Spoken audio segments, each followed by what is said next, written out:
그리스도인의 교리서로 이렇게 쓸 수 있는 로마서부터 한번 보도록 하겠습니다. 자, 로마서는 보시면 바울이 로마로 가기 전에 기록한 서신서로요. AD 한 65년쯤에 그러니까 사도행전 한 27장에서쯤에 이제 기록을 했다고 보고 있습니다. 그래서 주제는 죄인은 오직 믿음으로만 구원받는다는 것이 주제입니다. 루터가 종교개혁을 했을 때 로마서에 있는 두 구절을 가지고 시작을 했다고 합니다. 자, 1장 17절을 보시면은 로마서 1장 17절 이 복음 안에는 믿음에서 믿음에 이르게 하는 하나님의 의가 계시되었으니 기록된 바 의인은 믿음으로 말미암아 살리라. 이 말씀 하나 하고요. 의인은 믿음으로 사는 것. 그 다음에 5장 1절에 5장 1절 보시면은 그러므로 우리가 믿음으로 의롭게 되었으니 우리 주 예수 그리스도를 통하여 하나님과 화평을 갖느니라.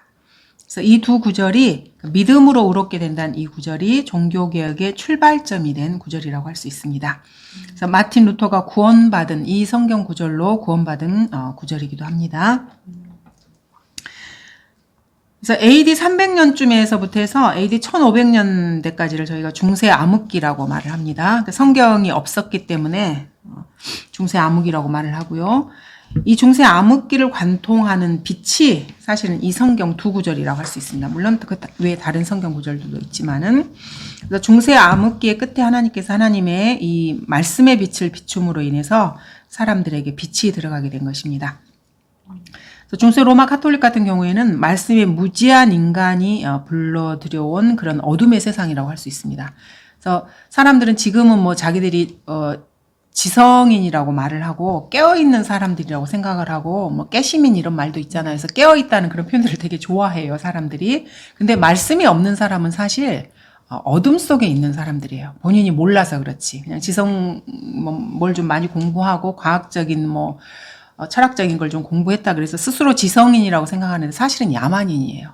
성경을 모르는 사람들은. 왜냐하면 어둠 속에 갇혀있는 사람들이기 때문에 그거에 대한 우리가 극명한 예를 중세 그 암흑시대에서 볼 수 있는 것입니다. 문명적으로는 많이 발달했을 수 있는데 말씀을 가리게 되면 사람은 완전히 야만인이 돼요. 그거를 우리가 이제 그 로마 카톨릭에서 그걸 볼 수 있습니다. 그래서 이 말씀이 바로 마귀를 이기는 능력이고요. 말씀이 없는 곳에서는 항상 무지가 판을 쳐요. 그래서 사람을 그 무지로 올가매고 일부 권력을 잡은 사람들이 무지를 이용해서 인간들을 완전히 노예화시키는 게 이게 다반사입니다. 그래서 말씀의 빛이 들어가야 인간은 사실은 인간답게 살 수가 있어요. 그래서 로마서의 이 한 줄기의 빛이 중세 암흑기를 관통하자 그 철옹성 같은 마귀의 요새가 와르르 무너지는 것입니다. 사람들이 그 빛을 받으면 더 이상 로마 카톨릭의 종으로 살 이유가 없는 것입니다. 믿음으로 구원을 받기 때문에. 그래서 로마 카톨릭 체제를 무너뜨린 것이 바로 로마서에 있는 이 의인은 오직 믿음으로만 산다는 그 말씀입니다. 그래서 로마 카톨릭 체제를 우리가 마귀의 종교 체제라고 하는 게 하나님의 말씀을 계속해서 이 인간들이 못 받아들이도록 여러 가지로 이렇게 종교의 틀로 묶어서 사람들을 방해를 해요. 교묘하게. 그리고 마치 성스러운 것처럼 겉으로는 이렇게 포장을 하고요. 하지만 거기를 이렇게 들춰보면은 성경에 대한 무지로 가득 찬 게 사실은 로마 카톨릭입니다. 성경을 너무너무 몰라요. 너무너무 자의적으로 이렇게 해석을 하고. 그래서 이 사람들의 최종 권위는 절대 성경이 아니에요. 그래서 공식적으로 로마 카톨릭에는 자기들이 최종 권위로 하는 게 세 가지가 있어요. 그게, 교황의 말. 그다음 두 번째가 교회의 전통이고요. 세 번째가 성경이에요. 요 세 가지가 같이 자기들 말로는 최종 권위라 그래요. 그래서 교황이나 교회 전통과 다른 성경이 있으면은 이게 그냥 성경이 아래로 들어가는 거예요. 그런 곳입니다. 그래서 로마 카톨릭에서 구원을 받으려면 어떻게 해야 되냐면은 거기에서 제시하는 것과 다르게 생각하면 구원을 받아요. 그대로 쫓아가면은 도저히 구원을 받을 수 없습니다. 그거와 다르게 생각하는 사람은 가끔씩 한두 명이 뛰쳐나와서 그 체제 안에서도 구원을 받기도 하더라고요. 자세히 들어보면 그 사람들이 제시한 것과 항상 자기는 다르게 생각하는 거예요. 그래서 구원이 가능한 것입니다. 나중에 저기 이제 로마 카톨릭에서 오신 분들 이렇게 간증 들어보면 그렇더라고요. 자, 로마서에서는 다 중요하지만 이제 그리스도인의 삶과 관련해서 가장 중요한 부분이 로마서 6장과 7장과 8장입니다. 그래서 저희는 이 세 장을 한번 살펴보도록 하겠습니다. 그리스도인의 삶의 그 핵심 부분이라고 할 수 있습니다. 실천적인 부분에서도 그렇고요. 교리적인 부분에서도 아주 중요한 부분이 여기 두 개를 동시에 이렇게 다뤄주고 있습니다. 자, 6장부터 저희가 한번 보겠습니다. 1절부터 한번 보시면은, 자, 그런즉 우리가 무슨 말을 하리요? 은혜가 넘치게 하려고 죄에 거하겠느냐? 결코 그럴 수 없느니라. 죄에게 죽은 우리가 어떻게 더 이상 그 가운데 살겠느냐? 자, 여기 보시면은 죄에게 죽은 우리라는 표현이 있어요. 로마서는 아시다시피 구원받은 믿는 그리스도인들에게 지금 바울이 말을 지금 하고 있는 것입니다. 그들에게 죄에게 죽었다라고 말을 하고 있습니다. 자, 이 말은 무슨 말이냐면은 3절에서 지금 설명을 해주고 있습니다. 예수 그리스도 안으로 침례받은 우리가 그의 죽으심 안으로 침례받은 것을 알지 못하느냐. 자, 우리가 구원을 받았을 때 예수님께서 죽으시고 장사되시고 부활하신 것을 믿어야 구원을 받는 것입니다. 이 중에 단 하나라도 믿지 않으면 구원받은 사람이 아닙니다. 그러면 죽으셨어요? 예수님이 죽었다는 것을 믿는다는 말은 내가 예수님의 죽으심에 함께 잠긴다는 말이에요. 자, 침례는 뭔가에 잠기는 것을 침례라고 말합니다. 물속에 잠기는 것은 물침례라고 하는 거고요. 예수님의 죽음 안으로 우리가 잠기는 것입니다. 그래서 그의 죽으심 안으로 침례받는 것을 알지 못하느냐. 그러니까 내가 죽었다는 말이에요, 사실은. 내가 예수님을 믿는 그 순간에 내가 내 자아에 대해서 이미 죽은 것을 시인한 것입니다. 그 순간 자아가 죽지 않으면은요, 예수님을 구주로 영접할 수가 없습니다. 그래서 우리의 옛사람이 그와 함께 이미 예수 그리스도와 함께 십자가에 못 박힌 상태예요. 예수님을 믿는 사람들은. 살아있지만 죽어있는 사람들이고 죽어있지만 살아있는 사람, 아주 독특한 사람들입니다. 성경을 통해서 우리 그리스도인들의 실체가 어떤 것인지를 우리가 정확하게 파악을 해야 돼요. 우리가 지금 육신의 몸을 입고 있잖아요. 근데 이 몸은 혈과 육에 해당하기 때문에 하나님의 나라를 상속받을 수 없는 몸이에요. 그래서 이 몸은 반드시 바뀌어야 돼요. 우리가 구원을 받은 것은 혼이 구원을 받은 것이지 이 몸이 구원을 받은 게 아니에요. 요거를 잘 구별을 하셔야 돼요. 그래서 죽으면 언제든지 하늘나라에 갈 수 있지만은 우리의 이 몸은 무엇을 기다리냐면은 이 몸의 변화를 기다려요. 그러니까 혼도 구속을 받지만 몸도 구속을 받아야 돼요. 우리 몸은 아직 구속을 받지 않았어요. 그래서 우리가 이 몸의 구속을 기다리고 있는 것입니다. 이 몸의 구속이 휴거 때 일어나는 거예요. 그럼 몸이 왜 구속을 받아야 되느냐? 여전히 죄 아래 팔려 있기 때문에 그래요. 그래서 우리의 몸 안에는 죄가 실제로 거하고 있습니다. 근데 우리가 이제 예수님을 믿었을 때 교리적으로 예수 그리스도의 죽으심 안으로 침례를 받은 사람들이에요. 사실은 우리가 죽은 거예요. 예수님과 함께.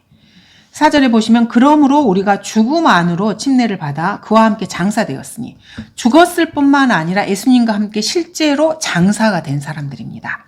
이는 아버지의 영광으로 인하여 그리스도께서 죽은 자들로부터 일으켜지신과 같이 우리도 또한 생명의 새로운 가운데서 행하게 하려 합니다. 왜 장사가 돼야 되냐면은 그래야 부활이 있기 때문에 그래요. 사람이 죽지 않았는데 어떻게 부활할 수가 있겠어요? 먼저 죽음이 먼저 있어야 되거든요. 주님과 함께 우리가 부활의 삶을 살려면은 내가 죽어야 되는 것입니다. 예수 그리스도와. 그래서 자기 자신이 예수님과 함께 죽었다는 것을 먼저 시인을 해야 돼요. 인정을 해야 되는 것이고요. 자, 이거는 알기 쉽게 설명해서 자아에 대한 죽음이라고 하면 됩니다. 그래서 성경이 제시하는 인간상하고 세상이 인간에게 제시하는 인간상은 아주 달라요. 그래서 이제 자매님이 저한테도 그 직업과 관련해서 이제 물어보시면서 그 말씀하셨던 게 세상에서는 인간에게 그 직업과 관련해서 무엇을 요구하냐면은요, 어렸을 때부터 자아 실현을 계속해서 요구를 해요. 너 자신을 실현시키는 어떤 직업, 어떤 기술, 어떤 삶의 그 수준, 이런 것들을 계속해서 요구해서 인간의 자아를 계속해서 이렇게 활성화시키고 드높이는 교육을 합니다. 하지만 이것과 완전히 반대로 성경에서는 우리 그리스도인들에게 너의 자아는 죽었다라고 말씀을 하셔요. 그래서 완전히 극과 극입니다. 요거를 잘 이해하셔야 돼요. 하나하나 보시면서 이해를 잘 하셔야 됩니다. 그래서 자기가 십자가에 그리스도와 함께 못 박혀 죽었다는 것을 알지 못하는 그리스도인의 삶을 살아가는 게 사실은 불가능합니다. 자기 마음대로 하고 싶거든요. 자기가 원하는 대로 하고. 인간은 다 그래요, 누구나. 자기가 원하는 바가 다 누구나 있어요. 그래서 자기가 받은 교육과 가치관과 가정 환경에 따라서 형성된 게 이렇게 있어요. 그럼 자기가 원하는 바가 반드시 있습니다. 근데 주님께서는 그것을 100% 무시하거나 그러진 않지만은 그거를 잠시 내려놓고 성경적으로 성장을 하셔서 주님께서 나 자신에게 무엇을 원하시는가를 찾으셔야 돼요. 그래야 그리스도인의 삶이 가능하거든요. 그런 삶을 살기 위해서 우리가 성경을 공부하는 거예요. 그래서 내가 세상에서 받았던 교육대로 내 자아를 실현하고자 했던 그런 부분들을 내려놓으셔야 그리스도인으로서의 삶이 가능해요. 그러니까 주님을 위한 삶이 되는 것입니다. 나를 위한 삶에서 나를 위해 죽으셨다가 부활하신 주 예수 그리스도를 섬기는 삶으로 이게 바뀌어지는 것입니다. 그렇게 하기 위해서는 가치관의 변화가 반드시 필요해요. 근데 말씀 외에는 인간의 가치관을 바꿀 수 있는 게 없거든요. 그리고 알아야 내가 그거에 신뢰를 하고 내 생각을 바꿀 수가 있는 것입니다. 그래서 우리가 성경을 공부하는 것입니다. 그래서 기본적으로 그리스도인은 내가 구원을 받았다 이 말은 예수 그리스도와 함께 십자가에 못 박히고 이미 장사되었다는 말입니다. 그래서 5절에 보시면 만일 우리가 그의 죽으심의 모양으로 함께 심겨졌다면 또한 그의 부활하심의 모양과 같이 되리라. 죽어야 부활이 가능하기 때문에 그렇습니다. 자, 우리가 이것을 아나니 곧 우리 옛사람. 자, 구원받기 전에는 옛사람 딸랑 하나만 있어요. 세상 사람들은 다 옛사람으로 사는 사람들이에요. 그러면 내가 구원을 받았어요, 그리스도인이. 그럼 이 옛사람이 없어졌느냐? 그렇지 않습니다. 아까 몸에 죄가 있다 그랬잖아요. 육신은 변화가 필요한 존재라 그랬잖아요. 이 옛사람이 내 안에 있고 새 사람이 예수님께서 새 사람으로 내 안에 성령으로 들어와 주셔서 새 사람을 만들어 주신 거예요. 그래서 옛사람과 새 사람이 동시에 둘이가 같이 공존하는 아주 특이한 존재가 그리스도인이에요. 세상 사람들은 인격이 하나밖에 없어요. 옛사람 딸랑 하나. 근데 그리스도인은 내가 살아왔던 옛사람이 하나 있고요. 예수 그리스도께서 내 안에 새롭게 창조하신 새 사람이 있어요. 인격이 2개예요. 근데 이 2개가 서로 반목이에요. 완전히 성질이 다르거든요. 서로 원하는 바가 달라요. 6절 보시면 우리가 이것을 아나니 곧 우리 옛사람이 그와 함께 십자가에 못 박힌 것은 반드시 옛사람은 십자가에 못 박아야 돼요. 우리가 개인적으로 다. 죄의 몸을 멸하여 더 이상 우리가 죄에게 종노릇 하지 않게 하기 위함이니라. 죄에게 종노릇 하지 않고 더 이상 죄의 노예로 살지 않으려면 옛사람을 십자가에 못 박는 것이 반드시 필요합니다. 이게 안 되면은 자기가 죄를 지으면서 죄인지도 몰라요. 구원을 받은 사람도. 이렇게 해야 7절에 있는 것처럼 이는 죽은 자가 죄로부터 자유롭게 되었기 때문이에요. 우리가 그리스도 안에서 진짜 자유를 향유할 수가 있게 돼요. 나의 옛사람을 죽은 줄로 여기고 장사를 딱 지내버려요. 못을 관에다 넣고 못을 땅땅땅 받고 2번 다시 못 나오게 해야 되는 거예요. 나의 옛날의 그 기질이나 자아나 죄된 습성이나 이런 것들은. 근데 습관적으로 사람들은 이 관뚜껑을 열고 다시 나오고 싶어 해요. 좀비로서 살고 싶은 그 욕구가 강렬하게 있는 것입니다. 이렇게 해야만 사람이 죽었다는 말은 무슨 말이냐면은 시체를 관 속에다 집어넣어놨어요. 그러면 세상에서 무슨 일이 벌어지든지 이 시체는 반응하지 않아요. 세상에서. 대혁신이 일어나고 인간들이 대단한 걸 발견하고 뭘 했다 그래도 거기에 전혀 반응이 없어요. 죽었다는 말은 그 말이거든요. 그래서 죽은 자가 죄로부터 자유롭게 됐다는 말은 내가 죄에 대해서 죽었기 때문에 내가 죽은 거예요. 죄는 살아있어요. 죄는 여전히 살아있거든요. 내가 죽은 거예요. 그래서 죄가 어떠한 형태로든지 역사하더라도 내가 죽었기 때문에 죄에게 반응을 하지 않는 거예요. 죽음의 개념을 우리가 저번 시간에 한번 살펴봤어요. 존재가 없어지는 것을 보통 사람들은 죽음이라고 생각하는데 성경에서의 죽음은 그거와 조금 다르다고 그랬잖아요. 마찬가지입니다. 죽었다 그래서 내 존재가 없어지는 게 아니에요. 여전히 있어요. 존재하지만 죽은 줄로 여겨서 그 죄에 대해서 반응을 하지 않은 거예요. 내가. 그러면 죽은 자의 역할을 충실하게 지금 수행을 하는 것입니다. 죄에게 반응하지 않아요. 세상이 나에게 세상적인 걸 요구했을 때 거기에 반응을 하지 않는 거예요. 왜냐하면 내가 세상에 대해서 내가 죽었기 때문에, 죄에 대해서도 내가 죽었기 때문에, 그리고 하나님께는 살아있는 거예요. 그래서 하나님이 저에게 말씀하시면 내가 거기에 반응을 하는 거예요. 세상이 나에게 뭔가를 요구하면 반응하지 않아요.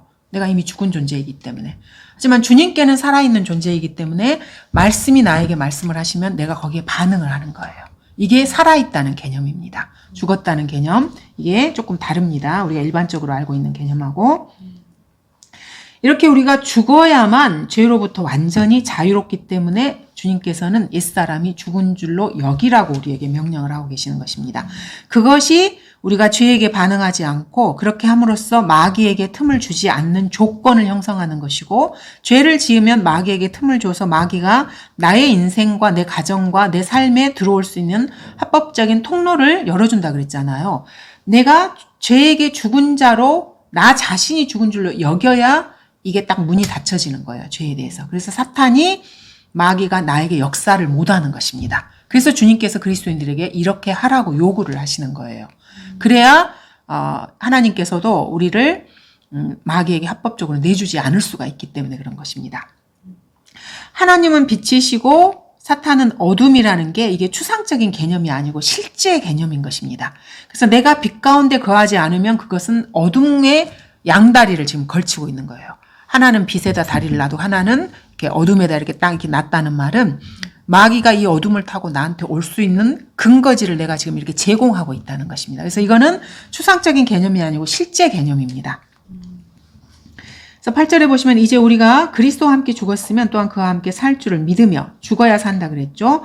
그리스도께서 죽은 자들로부터 일으켜지셔서, 그래서 주님은 죽으셨기 때문에 부활이 가능한 것입니다. 그래서 우리도 내가 죽은 줄로 여겨야 주님과의 부활의 그 생명을, 성령의 능력을 향유하면서 살 수 있는 것입니다.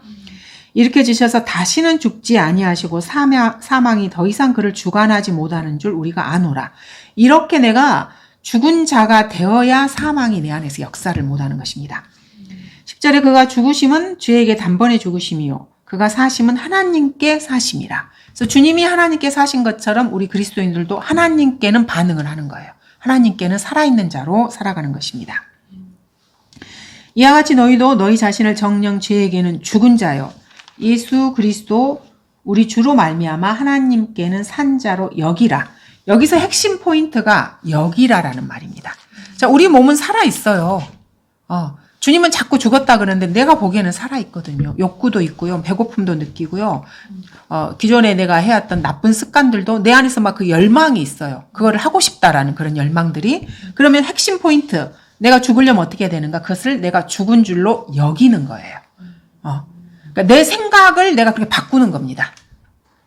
다른 사람이 나한테 뭘 어떻게 해주는 게 아니고 하나님이 나를 어떻게 해주는 게 아니고 내가 내 생각을 바꾸는 거예요. 그래서 의지가 아주 중요해요. 내가 내 의지를 어떻게 쓰느냐가. 그래서 지식이 필요한 거예요. 이거를 하려면 그 뒷받침될 만한 지식이 있어야 그 동력을 얻을 수 있거든요. 내가 나를 죽은 줄로 여기고 살아갈 수 있는 힘을 얻을 수가 있어요. 그래서 성경 지식이 반드시 필요한 것입니다. 이 여긴다는 말이 영어로는 이게 reckon이라는 뜻이에요. reckon이라는 단어인데 내가 내 자신을 그렇게 생각을 하는 거예요. 나는 죽었다. 이렇게 생각을 해서 죄가 나에게 오면은 반응을 내가 하지 않는 거예요. 나는 너와는 상관이 없어. 나는 죽었어. 이렇게 이게 여기는 것이 핵심 포인트입니다. 그래서 이거를 그리스도인들은 예수 그리스도와 함께 십자가에 못 박혀 있는 상태라고 표현을 해요. 교리적으로. 내가 지금 이렇게 살아서 활동을 하고 막 이렇게 마음대로 이렇게 하는데 실제로 하나님 보시기에는 이미 죽은 자이고요. 예수님과 함께 십자가에 못 박혀 있는 그런 상태예요. 그러면 무엇이 죽는 것인가? 첫 번째는 자아가 죽는 것입니다. 내 자아가 죽는 것이고요. 자아가 죽어야 죄에서 자유롭기 때문에 그러는 것입니다. 그리고 그리스도와 함께한 부활의 삶의 능력이 내가 죽어야 가능해요. 그리고 그리스도인의 지체, 그러니까 내 몸이 지체잖아요. 하나님의 지체가 되는 것인데 이 지체를 죄의 병기가 아니고 의의 병기로 그때부터 쓸 수가 있는 거예요. 내가 자아에 대해서 내 자아가 죽었다고 여겨야만. 그래야 내가 율법 아래 있지 않고 하나님의 은혜 아래 있을 수가 있는 것입니다. 이런 삶이 가능하기 때문에 죽은 줄로 여겨야만 하는 것이에요. 그래서 육신이 펄펄펄 살아있다고 하는 게 자기가 하나님께서는 너는 죽었다라고 성경에 교리적으로 딱 못을 박았는데 본인이 느끼기에 내 감정으로는 내가 생각하기에는 그렇지가 않거든요. 본인이 살아있다고 생각을 하거든요. 그래서 본인이 원하는 대로 육신적으로 살고자 하는 이것을 사실은 그게 죄의 노예인 거예요. 하나님의 말씀이 아닌 자기의 생각대로 사는 거예요. 그래서 이 두 가지가 서로 반목하는 거예요. 옛사람과 새사람이. 그래서 이 몸 안에 사실은 죄가 있는 것입니다. 죄가 영어로는 sin이에요. sin. S-I-N. S를 떼면 in이잖아요. 안에 뭐가 있냐면 S가 있는 거예요. 이 S가 뱀이거든요. 옛뱀, 꼬부라진 뱀. 그래서 실제로 그리스도인이라 해도 자기 안에 이 옛뱀의 육신의 속성이 있는 것입니다. 이게 죄입니다. 그래서 그리스도인은 두 가지 인격을 가지고 있어요. 새 사람의 인격, 옛 사람의 인격. 내가 누구를 따라 사느냐는 내가 의지로 결정을 하는 거예요.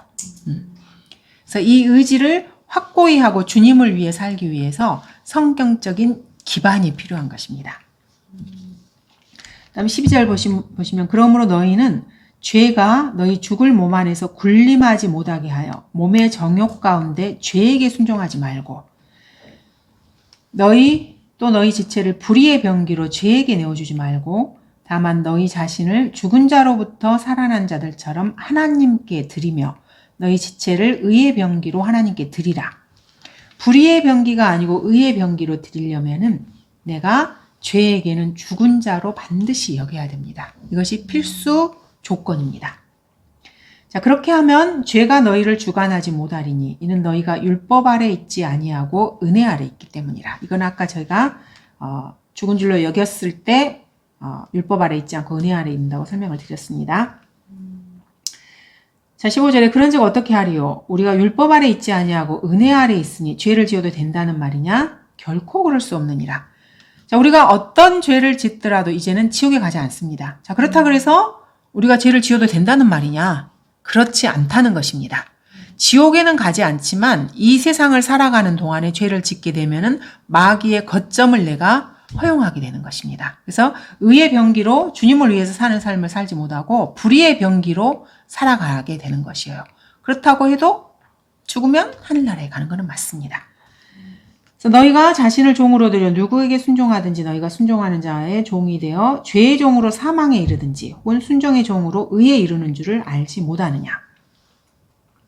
자, 이러한 사실을 알지 못하기 때문에 행위로 구원을 주장하는 사람들은 우리가 오직 믿음으로만 구원을 받는다 그러면 아에게 그러면은 구원받고 나면 무슨 죄도 다 지어도 하늘나라 가면 다 죄 짓고 살게 이렇게 생각을 해요. 사람들이. 성경을 모르기 때문에. 그리고 그 사람들은 구원이 최종 목표이기 때문에 구원을 받기 위해서 자신의 행위를 절제를 하는 거예요. 근데 그렇게 해가지고는 죽을 때까지 구원을 못 받거든요. 그래서 구원의 확신이 없이 계속